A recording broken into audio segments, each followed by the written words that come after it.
Welcome back to the channel, everybody. Thank you for subscribing, liking the videos, sharing the videos, etc. Hopefully, may you have a good weekend, right?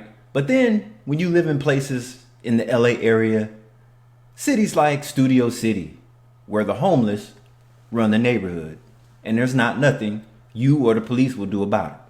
Let's roll the clip. Now at 10:30, a Studio City woman says a group of men has been harassing her, hanging out in the alley behind her home. And the police, she says, are not doing anything about it. She says they're also dealing drugs and engaging in all kinds of lewd behavior, even with children nearby. Wow. The lawlessness of California. See, when you live in a liberal area, or should I just say a liberal state in general, this is going to be the norm. And the upper leaders are going to do very little about it because it's not a concern to them. If it was, they would have took care of the issue, right? She and her neighbors simply don't feel safe. Chris Wolf is in Studio City for us tonight. Chris.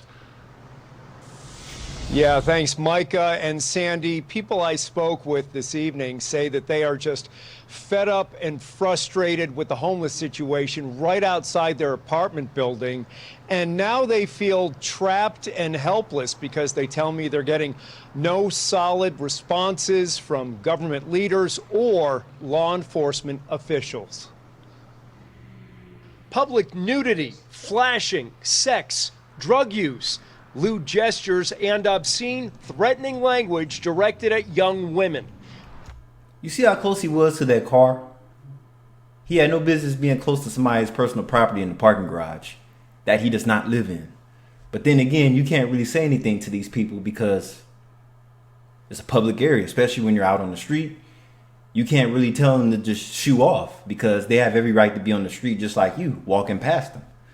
But then it's like when they're harassing people and getting away with it, that's when it becomes a problem. This is what people in a certain part of Studio City say they have to endure on a daily basis from a homeless encampment they describe as a criminal plague.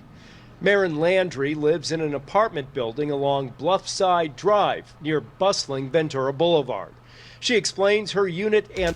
Now look at that parking garage. When you have homeless people invading the garage of residents, the landlord can't do nothing about that because the landlord can't be there 24/7 to monitor who goes in and out the garage, right? But see, when you call the police, how long is it going to take them to get there if they even come in the first place? They might even tell you it's not an emergency and go on about their business. As long as nobody's not getting shot or stabbed up, they're not coming. And parking space are just feet away from all kinds of unwelcome activity and interaction. I am feeling like I am trapped and I am trying to ask for help in the right course and no one's paying attention to me. In fact, while working on this story, this is why if there's an increasing rodent issue in your area along with homelessness, that's why. Because wherever there's homeless people and a lot of trash building up, that's going to create a rodent problem, roaches and rats. Because it's funny to me how a lot of people come to California thinking that we don't have roaches. Yeah, roaches are in every state and all around the world. Sorry to break that to anybody that thinks that there's no roaches in Arizona or California, let alone the West Coast to begin with. We witnessed sexual activity on a mattress outside Marin's. Just imagine that. You getting ready for work, you walk outside to your car, and you have these unhoused people banging on the mattress, wide open. What is this world coming to? That was supposed to be a private event. But this is California. And right there in Studio City, not too far from Hollywood, you could put on a show. Shit, you might even get... Do you know how many homeless people got famous? Look it up. Window. Later, we saw another man brandishing a large knife. Look how shiny it is. Yeah. Now, my question is, okay, if that gate wasn't in front of him, would he actually lounge it? That's when it becomes a problem. That's when you'll get shot.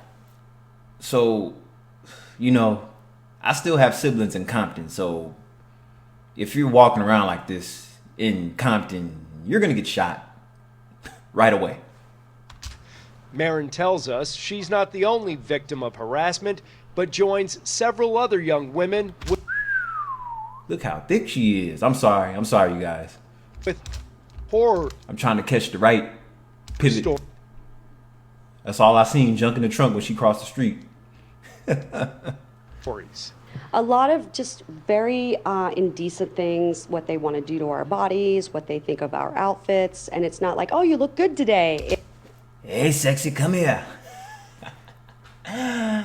It's a very graphic kind of attack on me and my body. I can be overpowered very quickly. Disrobing, clearly touching himself. So, in public, kids are walking by.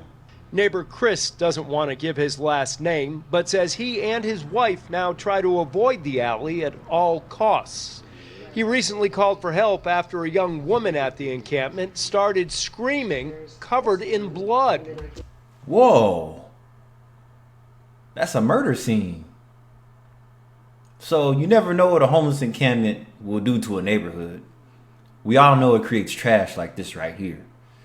But people shouldn't be harassed just walking their dogs or getting ready for work, though. I'm just saying. Police came and asked these people to move. They didn't take anyone away, but they didn't wait long enough either to make sure they moved. So they pretended to move and then just stayed. Frustrated residents. I mean, her grades are coming in, but I'll do it anyway. Come here. After talking all this shit that, she too old and everything. Come here. Residents say they won't keep quiet, but will continue to press government leaders and law enforcement officials to resolve the problem. I don't want to get hurt for something to be done. I don't want that to be the circumstance. But see, that's the problem. It takes something to happen for leadership to take action. And like I said, this isn't important. So it's like, I feel like, just like how you see street prostitutes out on the corner, a lot of times they're not going to get arrested. So if you think that those girls aren't going to get arrested, what makes you think these homeless people are going to get held any kind of accountability? They get to roam the streets and be on the streets just like they do. So you have the prostitutes and then you have the unhoused people. What are you going to do? LA City Council member Nithya Raman represents this area. Her office says it is, quote, dedicated to permanently resolving encampments as quickly as possible and getting people inside as the only way to avoid pushing the impacts of homelessness onto another set of neighbors. We fully support LAPD enforcing the law around any criminal activity that may be associated with this encampment, end quote. Here's my thing. The LA and the surrounding area itself, it's just too many people. So you can't really take care of every problem, if you know what I mean. Like they have a lot of resources, but it's still not enough. With the area of, 8-9 million people? I don't remember the number. Doesn't matter. It's a big number, which means more people, more problems. Bigger the area, more issues. And as the cost of living is off the chain, off the charts, more of this is going to get worse. You're going to have unhoused people with trash and shit all over the streets mixed in with the tax-paying people. But of course, for the people who live right next to it, this cleanup process is not happening fast enough. Reporting live in Studio City, Chris Wolf, KTLA 5 News.